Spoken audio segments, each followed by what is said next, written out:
In Nashville, a new kind of airport hotel is taking flight, and the Art of Culinary Spaces is your first-class ticket to the experience. The Hilton Nashville Airport Terminal features Aviators Restaurant, a modern dining venue that serves both travelers and locals with equal sophistication. FCSI member Brett Daniel of Camacho designed versatile food service spaces that support multiple dining venues within this flagship property. Join us as we explore how thoughtful kitchen design elevates the hospitality experience, all the way from breakfast through rooftop cocktails. Hi, welcome to another edition of the Art of Culinary Spaces from FCSI. Today we're here with Brett Daniel from Camacho to talk about the Hilton Nashville Airport Terminal and its Aviators Restaurant, its B&A Sky Pavilion, and Coffee Cafe. You know, Brett, for every season, and including season 3, we start off with the same question. Like, I'm probably gonna have to come up with something original for next year, but for this year again, I'm always curious as to how consultant firms find their projects. So how did this project come about for you guys? So with this particular project, we have an architect that does a lot of hotels, and we've worked with them for years. So they came to us and said they have a little bit of a unique hotel project, and asked if we would be part of their team. So naturally, we wanted to. Yeah, it's always best when you don't have to work real hard to get it right, when you've got a working relationship with somebody and they just bring something to you on a silver platter. So now, airport hotels, traditionally, we both know we've traveled a lot. They're usually somewhat kind of boring, hideable, unseen spaces. What made Hilton Nashville Airport so different from the typical airport hotel mold? And why do you think that shift is happening now? So, like you mentioned, traditionally hotels, airport hotels specifically, they are kind of drab. Most of the time you're there, you're flying in, you got an overnight, you're ready to get out of there. So they're not as accommodating a lot of times because they know travelers aren't trying to stick around very much. This particular hotel is trying to do the exact opposite. So that particular airport had been growing in traction, is getting busier throughout the years prior to them deciding on this location. So they wanted to create a hotel that would actually keep people there, and not necessarily it's more of a destination, because you've already got downtown Nashville. Why stay at one of those downtown hotels when you could stay right there near the airport and have really nice accommodations? So everything from the food to the interior is all elevated. And having lived in Nashville prior, I know how the traffic can be. So for some people, that's a really beneficial thing too. If you want to stay there, is you don't have to fight the traffic, worrying about there. You're already there, and if you're going to get downtown to go out at night, then you can go down when the traffic isn't quite so bad. Because rush hour in Nashville is unbearable at times. Now, during the beginning of this, so you learned this Hilton was going to be a flagship property for them. What does that do to you and Camacho as a group? Expectations, pressures, things like that. What does that do or does it to add to the design and the planning process for you guys when you know it's going to be something brand new for them? For me, when Hilton said that, this was going to be a flagship property, it made me realize that I needed to pay a lot of attention on flow and listen to their concerns about what they wanted to accomplish at this particular hotel. While they all have their typical standards, their hotel standards and things that they expect in their designs, this one was going to be a little more elevated and a little more curated, special. They spent a lot of time looking at local restaurants, recipes, chefs, even for the coffee shop. They pulled in local bean roasters, and so there's a whole lot of Nashville and the South in this hotel, from the menu to the decor, and they wanted this to be a special destination for folks. So it really spent a lot of time doing my own research, and a whole lot of time looking at the overall layout and how this thing was going to flow and operate successfully for a number of years.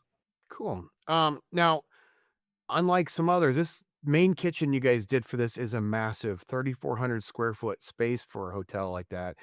What are some of the biggest challenges in designing a kitchen that and one of the reasons that it's so big is it supports all day restaurants that's going on in the hotel, but also it has their banquet operations. Again, not something that's traditionally very big with an airport hotel.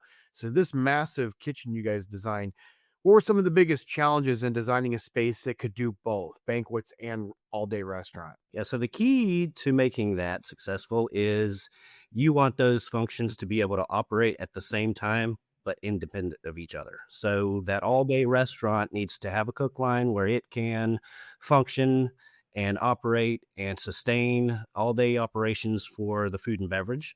But then also knowing that they have banquet functions that could be scheduled at the same time, or weddings or what have you, that also need to produce a lot of food and meals, but they don't need to be on top of each other and crossing traffic, if at all possible, to keep them as separate as possible within the same space. How were you guys able to design that so they wouldn't be stepping on each other or running into each other when they're trying to do things? Because obviously restaurants kind of come and it's a steadier flow at times and maybe a few rushes, but the banquet is just all rush usually when it's going on. So how were you able to, what did you do specifically to kind of design those so they wouldn't run into each other? We look at the overall floor plans and flow, so where all the food for the banquets need to be headed, and then where all the food for the restaurant needs to be headed. And that combined with delivery routes and things like that, we located, they share storage, so refrigerated, dry storage, they share that and they share prep. But all of their cooking functions and everything that they do aside from that is completely separate. So they have different doorways they go in and out of the kitchen for banquet functions versus the restaurant functions. So nobody is really crossing any traffic, as much as we could possibly do within that space. Now, the other kind of unique thing about this is you didn't have a final menu in place when you were designing, which is, you basically just told us you designed two kitchens essentially, really with two cook lines. And so how did you ensure that the kitchen equipment and everything that you put in there and specified was going to be flexible enough to adapt to whatever menu Hilton came up with, not only at the opening, but we all know that sometimes whatever the opening is isn't what it is a year later. So it could be flexible enough to change over that first year. Like what did you have to do and think about as a consultant? Getting a menu nowadays for any project we're designing is a luxury that we don't often get.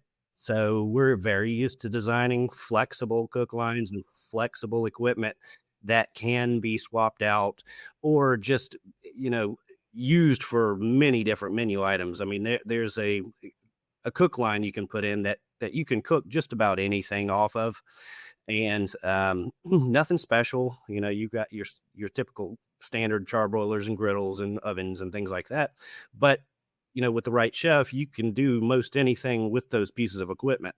So no real specialized equipment. We did get into some sous vide stuff, but that was in talking with Hilton and their chef, some little extra pieces that they want to do above and beyond their standard um, uh, basis of design packages. But yeah, we have to be flexible as much as possible because any menu nowadays is changing and it rotates a lot more than, you know, 10, 15 years ago. So we have to account for flexibility. Now, the rooftop sky pavilion here is also a standout feature of this property. So, what were some of the demands of building a fully equipped outdoor indoor kitchen and a bar on the roof of a hotel at an airport? Yeah, so the rooftop bar thing is really popular now. They wanted to be part of that, um, but they also understood that most of those rooftop bars that have any sort of food service is very limited in capacity with what they can offer, especially at a pool grill or something like that. So with this particular project, they wanted to be able to offer essentially the same menu they could in the restaurant downstairs. So the cook line they have in that upstairs or in the sky lounge is actually the same cook line, just a slightly smaller footprint than their restaurant cook line is. So that, and they've got all of their own storage, all of their own prep. So essentially a standalone restaurant upstairs that runs independently of any other food service operation. So, you guys have done a lot of hotels. Is that fairly common for a rooftop lounge? I mean, a full menu like the restaurant, or do they actually just do a limited area? It's usually a bit more limited. I mean, they'll have some of the same menu, but it's in limited quantities, or um, just the space that they happen to work with. A lot of times, if they don't have a kitchen, then they're really just pulling from their main kitchen and then taking it up and putting it in hot boxes and or reheating. To have a full service kitchen at a pool bar or something like that is not quite as common throughout hotel chains. So the other thing, Brett, that kind of you guys did a lot of this, and I'm seeing this a lot more in our industry, in the food service equipment industry. Ventless equipment played a pretty significant role in several of the areas, including the Sky Pavilion we just discussed. How is ventless technology influencing modern hotel kitchen design, especially in constrained spaces that usually hotel kitchens have? The key word there is constrained spaces a lot of times. The the food ad or the food option on those airport or those rooftop bars is sometimes an afterthought. So we're trying to shoehorn some kind of food program into what was originally a closet or mechanical room or something of that nature. Um, Ventless equipment allows you to add cooking capabilities in places that are difficult to vent out. Um, Usually, because we have a mixture in our rooftop in the sky bar that we have a traditional grease hood cook line, but then in order to add some additional cooking firepower, some options, we supplemented that with some ventless equipment as well. So that gives you the ability to just add pieces of equipment without having to increase the size of the exhaust hood, which sometimes you just don't have room for, or you don't have the ability to get the ductwork out of the building to the fan. So um, the downside of that is that you usually will have to, if it's all ventless in a small room, you're going to have to increase the amount of HVAC in that room because it gets hot. It will get hot. Yeah, exactly, and a little bit more cleaning, I would assume too. You've got to keep that ventless system clean, and everybody, as we all know, everybody loves to clean grease, so that's always a great thing. So now the coffee cafe that's in this hotel as well is almost like a little mini market, if you will. What drove your decision and Hilton's decision to include, as you mentioned earlier, it's a high end coffee experience. It's not just a little side gig, and include the grab and go station with it right there at the airport. Yeah, so since it is in an airport, Hilton wanted to be able to capture folks that are just passing through versus only the folks in the hotel itself. So there are there are 4 or 5 different coffee shops within the terminals of the airport itself that do have some offerings of this or that. Not all coffee and some sort of pastry or something like that, but. Um, Hilton wanted to elevate that a little bit, and especially the folks that are just popping into the hotel for a quick layover or something like that, that they are able to grab a coffee and a bite to eat, something quick that they could take with them. That also includes, uh, refrigerated items, beverages, bottles and cans of things, and sandwiches and things like that. But they also have the ability to heat. There's a panini press in there, and they can heat up sandwiches and things like that for somebody quickly. But something a little nicer and quicker than their restaurant, which is a sit down restaurant. Now, Camacho, you guys don't always just handle just food service. You also do laundry facilities for places like this. What does a flagship level laundry program at a Hilton or anywhere else look like? And how does that change and how do you work that in when you're doing food service? Like mentally, how do you work from one to the other? Laundry is a whole different animal. So we can calculate laundry sizes and loads to get capacities based on the number of keys. Um, that being said, that tells us how many washers, how many dryers we need, and then the type of hotel, whether it's nice 4-star hotel or just your regular run of the mill highway motel, there are different weights to the linens, and some you have duvet covers in some of the nicer hotels. So things like that, and especially with the banquet functions, they have all of those table linens, things like that that need to be ironed. It saves them money in the long run to do that on property rather than having to farm it out, have somebody pick it up, wash it, and bring it back. Now, I would assume, like most projects, but this one being at an airport and everything else, I mean, coordination with architecture, with structure engineering, regular engineering, I mean, that had to be fairly intense working with all of them. You had sanitary lines running into a parking garage. You get an elevator. Where can you do that? Delivery and all that coming in. What were some of the most complex cross discipline challenges you guys faced building this? We did have weekly meetings with the design team. The entire design team for this project was very on top of this one. They were very attentive with answering questions, sending out RFIs for clarification. Once we started in the construction process, there were also biweekly meetings that any sort of deliveries or installation coordination items were brought up and discussed before they got to the site. And became an issue. Any lead time problems, we were able to work through all of that stuff and make sure mostly the coordination between our design documents and then the construction team that was creating this project, that everything aligned, they understood everything that they needed to do, the phasing, that the way the deliveries were made to the job site, and how everything just worked very seamlessly together. The coordination on this one was probably some of the best that of any project that I've worked on. What do you think led to that? Because he mentioned in the article too, it was almost like a unicorn because of how smoothly it worked. So why did this one work so well versus others? Was it personalities? Was it the type of project? I mean, what do you think, in your opinion, made this one work so well? We all had a pretty solid understanding what Hilton was expecting out of this property. And, when you do work for a large company like them, you want them to remember you, and especially for the next project coming up. So, we all looked at this like an opportunity down the road, which helped us stay focused on making sure that everything got coordinated properly and this project went off without a hitch.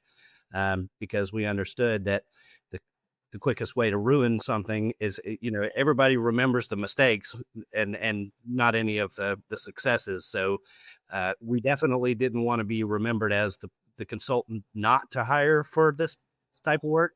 And so I think we knocked that one out of the park. I agree. Nobody ever wants to be the remembered as the one not to hire.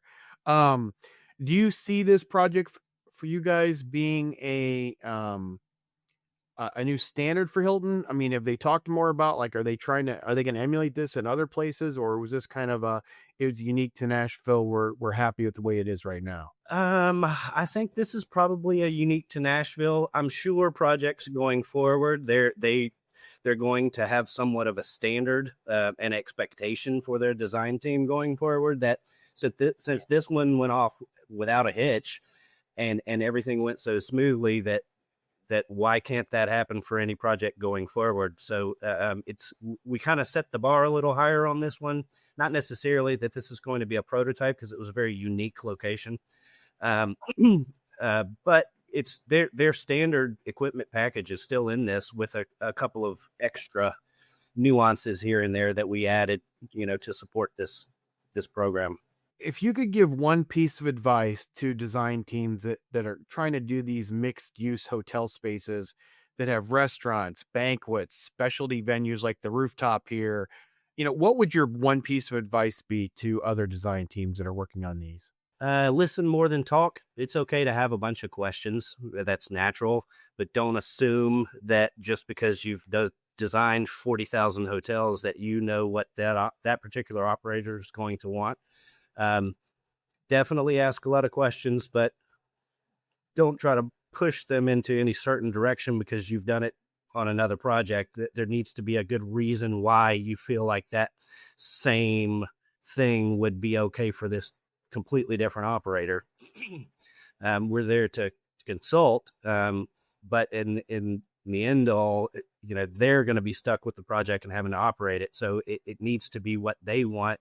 You have to kind of figure out their vision for them, with limited information, make their dream come alive without exact blueprints you're essentially creating for them. That's all I've got for you today, Brett. So before I let you go, how can the public find out more about you and Camacho? You can visit our website, CamachoUSA.com. We are hopefully going to be relaunching that shortly after a much needed revamp. As always, our phone number, 770-582-1144. As my boss James says, we never close, we only doze. So give us a call. Thank you for joining us for this edition of The Art of Culinary Spaces. We hope this conversation has sparked your creativity and inspired new ideas within the world of food service design and planning. Make sure to hit that like and subscribe button so you don't miss out on all of our future podcasts. Stay tuned for our next episode when we explore another groundbreaking project and exceptional design from FCSI members that are transforming the culinary landscape.